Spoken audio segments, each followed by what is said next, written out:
Hi everyone welcome to my channel smart study education. तो आज आम एनवायरमेंटल स्टडीज आउ अन्य एक लंग क्वेश्चन डिस्कसन करिया। मु पूर्व एनवायरमेंटल स्टडीज वीडियो ऑलरेडी बनी सारी। जदि आप देखी ना तो चैनल को जाए देखिपारे। तो आज आम यही वीडियो डिस्कसन करवा अश्ममंडल गुरुत्व वर्णना कर। Describe the importance of lithosphere in environment. Lithosphere दुईटी ग्रीक शब्द लिथोस और स्पायरारू सृष्टि। तो ये एमसीक्यू मध्य होगा जे लिथोस शब्द गोटे कि शब्द लिथोस्फीयर जो मैंने क्यों आसी ना ग्रीक शब्द लिथोस और स्पायरारू सृष्टि। लिथोस अर्थ पथरिया और स्पायरार अर्थ मंडल। माने पृथ्वीर कठिन बाह्य आवरण को लिथोस्फीयर बा अश्ममंडल कहुए।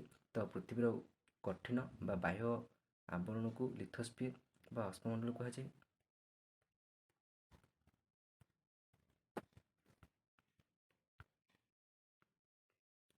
ଏହା ପୃଥିବୀର କ୍ରଷ୍ଟ ଓ ଏହା ତଳେ ଥିବା ଘନ ଥଣ୍ଡା ଓ କଠିନ ମ୍ୟାଣ୍ଡେଲ ଉପର ଅଂଶକୁ ନେଇ ଗଠିତ। ଏହା ପୃଥିବୀ ପୃଷ୍ଠରୁ ପ୍ରାୟ 70ରୁ 80 କିଲୋମିଟର ପର୍ଯ୍ୟନ୍ତ ବିସ୍ତୃତ ବା ବ୍ୟାପ୍ତ। ପୃଥିବୀର ସ୍ଥଳଭାଗ ସମୁଦ୍ର ଗର୍ଭର ସ୍ଥଳଭାଗ ପାହାଡ଼ ପର୍ବତ ଅଶ୍ମମଣ୍ଡଳ ଅନ୍ତର୍ଭୁକ୍ତ। ଅଶ୍ମମଣ୍ଡଳ ପୃଥିବୀର ଚର୍ମ ମଧ୍ୟ କୁହାଯାଏ। ତ ଅଶ୍ମମଣ୍ଡଳକୁ ପୃଥିବୀର କ'ଣ କୁହାଯାଏ ନା ଚର୍ମ ମଧ୍ୟ କୁହାଯାଏ। ତ ଭିଡ଼ିଓକୁ ମନ ଧ୍ୟାନ ଦେଇ ଶୁଣନ୍ତୁ, ସ୍କିପ୍ କରନ୍ତୁ ନାହିଁ, କାରଣ ଏଥିରେ ବହୁତ ଗୁଡ଼ାଏ ଏମସିକ୍ୟୁ ମଧ୍ୟ ଆମର କ'ଣ ପ୍ରାକ୍ଟିସ୍ ହେଇଯାଉଛି। ତ ନେକ୍ସଟ ଦେଖିବା ଅଶ୍ମମଣ୍ଡଳ ସବୁଠାରୁ ଚେମେଡ଼ିଆ ସ୍ତର। ଅଶ୍ମମଣ୍ଡଳ ଯଦିଓ ନମନୀୟ, ଏହା ବହଳିଆ ବା ଅଠାଳିଆ ନୁହେଁ। ଅଶ୍ମମଣ୍ଡଳ ତନ୍ୟତା ଓ ନମନୀୟତା ତାପମାତ୍ରା ପୃଥିବୀର ବକ୍ରତା ଉପରେ ନିର୍ଭର କରେ। ମାନେ ଅଶ୍ମମଣ୍ଡଳ ତାପମାତ୍ରା ପୃଥିବୀର କ'ଣ କେଉଁ ଉପରେ ନିର୍ଭର କରେ ନା ବକ୍ରତା ଉପରେ ନିର୍ଭର କରେ।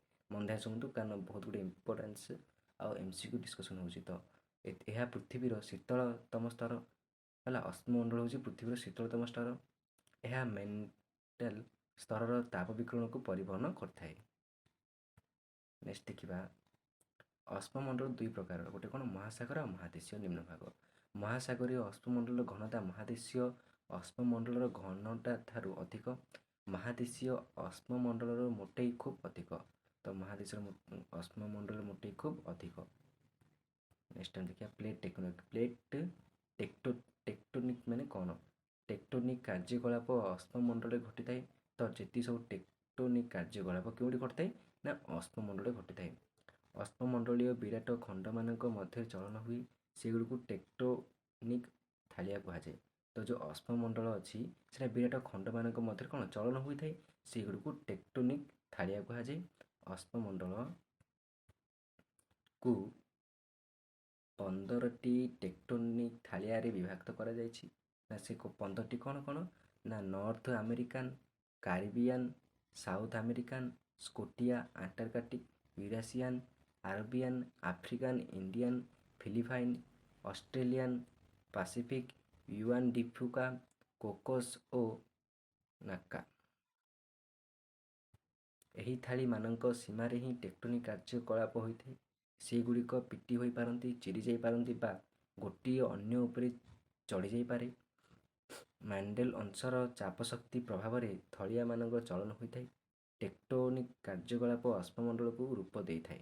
ତ ଟେକ୍ଟୋନିକ୍ କାର୍ଯ୍ୟକଳାପ କ'ଣ ଅଶ୍ମମଣ୍ଡଳକୁ ରୂପ ଦେଇଥାଏ। ନେକ୍ସଟ ଦେଖିବା ଶୀତଳ ଓ ଭଙ୍ଗୁର ଅଶ୍ମମଣ୍ଡଳ ପୃଥିବୀ ପରିବେଶର 5ଟି ମଣ୍ଡଳ ମଧ୍ୟରୁ ଅନ୍ୟତମ। ଅନ୍ୟ ମଣ୍ଡଳ ଗୁଡ଼ିକ ହେଲେ ଜୀବମଣ୍ଡଳ, ଶୀତଳମଣ୍ଡଳ, ବାରିମଣ୍ଡଳ ଓ ବାୟୁମଣ୍ଡଳ। ଏହି ମଣ୍ଡଳ ଗୁଡ଼ିକ ପରସ୍ପର ପ୍ରଭାବିତ ହୋଇ ସମୁଦ୍ର ଲବଣତା, ଜୈବ ବିବିଧତା ଓ ଭୂଖଣ୍ଡ ସୃଷ୍ଟି କରିଥାନ୍ତି। ବା ପୃଥିବୀ ଗର୍ଭ ବିଭିନ୍ନ ଶିଳାଖଣ୍ଡ ଓ ସେଗୁଡ଼ିକର ନିଃସୃତ ଗୁଣ୍ଡକୁ ନେଇ ଗଠିତ। ତ ପୃଥିବୀ ଗର୍ଭ କ'ଣ ବିଭିନ୍ନ ଶିଳାଖଣ୍ଡ ଆଉ ସେଗୁଡ଼ିକରୁ ନିଃସୃତ ଗୁଣ୍ଡକୁ ନେଇ ଗଠିତ। ଶିଳାଖଣ୍ଡର ଗୁଣ୍ଡଗୁଡ଼ିକ କ୍ରମେ ମୃତ୍ତିକାରେ ପରିଣତ ହୋଇଥାଏ। ପୃଥିବୀ ଗର୍ଭରେ ଅନେକ ମୌଳିକ ବିଦ୍ୟମାନ, ସେହି ମୌଳିକମାନେ କ୍ରମେ ଖଣିଜ ଦ୍ରବ୍ୟରେ ରୂପାନ୍ତରିତ ହୋଇଥାନ୍ତି। ବର୍ତ୍ତମାନ ପୃଥିବୀ ଗର୍ଭ ଯେଉଁ ଆମ ଶିଳା ଅଛି, ସେ ଶିଳା ଗୁଡ଼ିକୁ କେତେ ଭାଗ କରାଯାଏ କ'ଣ କ'ଣ ନା ପୃଥିବୀ ଗର୍ଭରେ ଥିବା ଶିଳା ଗୁଡ଼ିକୁ ମୁଖ୍ୟତଃ 3 ପ୍ରକାରର, ଯଥା ଆଗ୍ନେୟ ଶିଳା ବା ଇଗ୍ନିୟସ୍ ରକ୍, ଅବକ୍ଷିପ୍ତ ଶିଳା ବା ସେଡିମେଣ୍ଟାରୀ ରକ୍, ରୂପାନ୍ତର ଶିଳା ବା ମେଟାମୋର୍ଫିକ୍ ରକ୍। ତ ପ୍ରଥମେ ଦେଖିବା ଆଗ୍ନେୟ ଶିଳା ବା ଇଗ୍ନିୟସ୍ ରକ୍ ମାନେ କ'ଣ ନା ଆଗ୍ନେୟଗିରିର ଉଦ୍ଗୀରଣ ଦ୍ୱାରା ତରଳ ଲାଭା ଆଗ୍ନେୟଗିରିର ଉଦ୍ଗୀରଣ ଦ୍ୱାରା ତରଳ ଲାଭା କଠିନ ହୋଇ ଆଗ୍ନେୟ ଶିଳା ସୃଷ୍ଟି ହୁଏ। ବାସାଲଟ ପଥର, ମୁଗୁନି ପଥର ଏହାର ଉଦାହରଣ। ନେକ୍ସଟ ଅବକ୍ଷିପ୍ତ ଶିଳା କ'ଣ ନା ଜଳ ଓ ବାୟୁ ଦ୍ୱାରା ଆନିତ ଖଣିଜ ପଦାର୍ଥ ଗୁଡ଼ିକ କ୍ରମାଗତ ଭାବରେ ଠୁଳ ହୋଇ କାଳକ୍ରମେ କଠିନ ହେବା ଦ୍ୱାରା ଅବକ୍ଷିପ୍ତ ଶିଳା ଗଠିତ ହୋଇଥାଏ। ମାନେ ଜଳ ଓ ବାୟୁ ଦ୍ୱାରା ଆନିତ ଖଣିଜ ପଦାର୍ଥ ଗୁଡ଼ିକ କ୍ରମାଗତ ଭାବରେ ଠୁଳ ହୋଇ କାଳକ୍ରମେ କଠିନ ହେବା ଦ୍ୱାରା ଅବକ୍ଷିପ୍ତ ଶିଳା ଗଠିତ ହୋଇଥାଏ। ଏହି ଶିଳା ଗୁଡ଼ିକ ସ୍ତର ସ୍ତର ହୋଇଥାଏ। ଚୂନ ପଥର, ବାଲୁକା ପଥର ଏହାର ଉଦାହରଣ। ତ ଅଶ୍ମମଣ୍ଡଳର ଲଙ୍ଗ କ୍ୱେଶ୍ଚିନ୍ ସରିଛି। ନେକ୍ସଟ ଟାଇମ୍ ଅନ୍ୟ ଇମ୍ପୋର୍ଟାଣ୍ଟ ଲଙ୍ଗ କ୍ୱେଶ୍ଚିନ୍କୁ ଡିସ୍କସନ୍ କରିବା। ତ ଆପଣ ଯଦି ଏହି ପ୍ରକାର ଭିଡ଼ିଓ ଚାହାନ୍ତି ଚ୍ୟାନେଲରେ ଯୋଡ଼ି ଯାଆନ୍ତୁ ଆଉ ନୋଟ୍ସଟିକୁ ସେୟାର କରନ୍ତୁ, ଯାହାଦ୍ୱାରା କି ସମସ୍ତ ପାଖରେ ନୋଟ୍ସକୁ ପହଞ୍ଚି ପାରିବ। ଆଉ thank you to all for watching this video.